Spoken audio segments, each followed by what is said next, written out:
Okay, so how do you set up, as a top roller, how do you set up to be a hooker when you know he's too strong, you gotta catch him, how do you set up? You talking in straps or out of straps? Out of straps first, then move it in? Yeah, actually, let's go into the strap because that's where the match gonna go, right? Exactly, you're 100% right. Yeah, so how would you set up? So, I would set up all about denial of depth. So even now, as the strap is getting applied, everything I want to do is make sure that his fingers are not as far on my hand. So I'm creating space as much as possible. Now, how you do that is through supination. So seeing your own palm. If I see my own palm in the set as they're tying this, can you help me with that? Yeah. As they're tying this, I'm seeing my own palm. It makes it so he can't grab very far around my hand. Now, if he tries to, he's gonna have to lift his elbow, and that's when you have the whole elbows down. And it's kind of like this dance where I'm supinating as hard as I can. He's trying to get as much depth as possible, and I want to go exactly. this way. I want to supinate. Mm-hmm. I want to keep this position, right? Yeah. So get that real tight. So as they're tightening it, it's the most important part that you're climbing up, supinating, denying as much depth as possible. A really good hook is trying to deal with, give me a second, see this line right here? They're trying to get this line as deep as they can. That's just to make more space. See how far I grab around his hand like this? So the goal for the top roller is to deny that. And how you do that is by getting this further up the hand. So I do that through things like supination, things like straight back pressure. Mostly it's a combination of the two, supination, back pressure. See how he has to lift his elbow?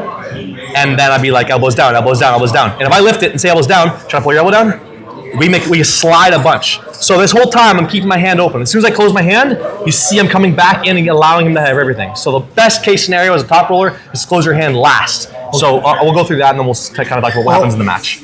Okay, so you got a really good setup. Yeah, really good setup. And in this scenario, I'm just too strong. I'm able to turn you away, okay? Mm-hmm. How do you stop him, the hooker, the strong hooker, and how do you get to a good position, in a good defensive position? Okay, so if I know he's hooking and there's nothing I can do, I need to get there before he gets his wrist fully bent. So if I know it's going to happen, the best thing I can do is kick my elbow out and really put it all into his hand. So I do that through body mechanics. If I were to try to top roll like this, you see, if I'm going this way, I can only turn my hand so far. But if I kick my elbow out, then I can turn my hand even further. And there's a lock in this direction. So I'm trying to use where my bones are strong to reinforce my hand. So again, I'm coming this way as hard as I can and almost staying out into his hand. And from there, I can roll, I can roll, I can climb, I can roll, I can climb, I can roll. And slowly, over time, because the elbow is out to the body as opposed to in, if it's in, he can come forward and get more on the bicep. This is more protecting, pushing into a bone line as opposed to into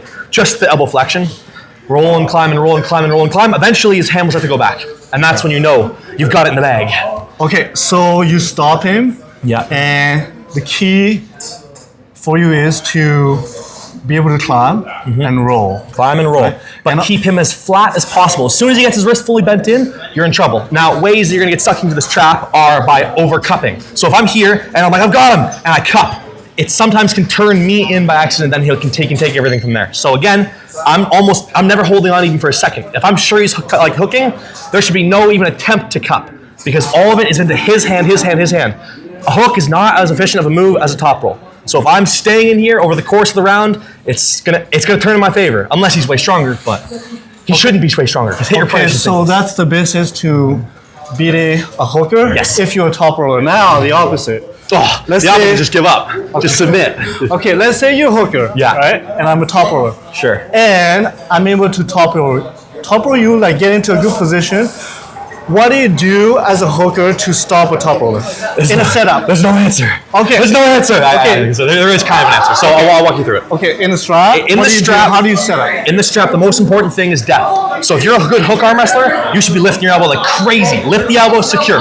Lift the elbow secure. Use your voice. Because I'm going to do exactly. this. Okay? Lift the elbow secure. And you be like, ref, look at this. Look at this. If you don't use your voice, he's going to take advantage of you and he's going to take advantage of the set. So as the strap's being applied, what do you do during the setup? What do you do forward? So you see, as a hook guy, all I really care about is the space I can create in here and how deep I can get my hand. So those two things, I'm pushing the elbow forward and making this part right here slide in as deep as I can. That's going to allow me to set it onto his arm much harder. So once the strap is applied, pushing, always pushing forward.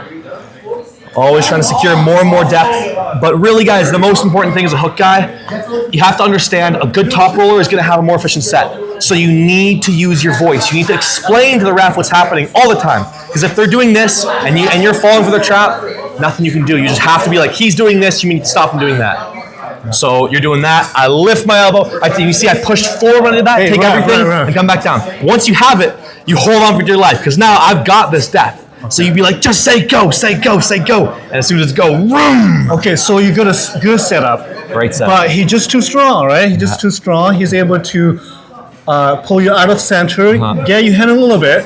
So you know that. What do you do then? Oh, you're fucked. Okay. Yeah, but let's say it stops somewhere here. Sure. Right. What are you remaining options? So the remaining options, I would probably say, if you want to stay within an inside lane, you don't want to dip to a kings or some sort of open top roll, you have two options. One is cut in and try and flop or try and press and just get that shoulder engaged. The other one is to give up some of this horizontal distance to hopefully regain some of the wrist. Now, a good arm wrestler is not going to fall for this trap, but sometimes in the heat of the moment they will. Because say you got my wrist a little bit, and then like you try to pin, and you second I can kind of jump into it. And I stopped them just before the pad, now I have more wrist. Sometimes that's all it takes, and then I can drag it back in eventually and transfer to a press or something like that. But good luck, hookers, because if the top roller is smarter and stronger than you, there's no good answer. Well, he's a top roller, so yeah. Of course I'm going to say that. A little bit of course I'm going to say that, right. But yeah. All right, guys, hope this helps a little bit, and yeah, see you in the next video. All right, thanks, Auden.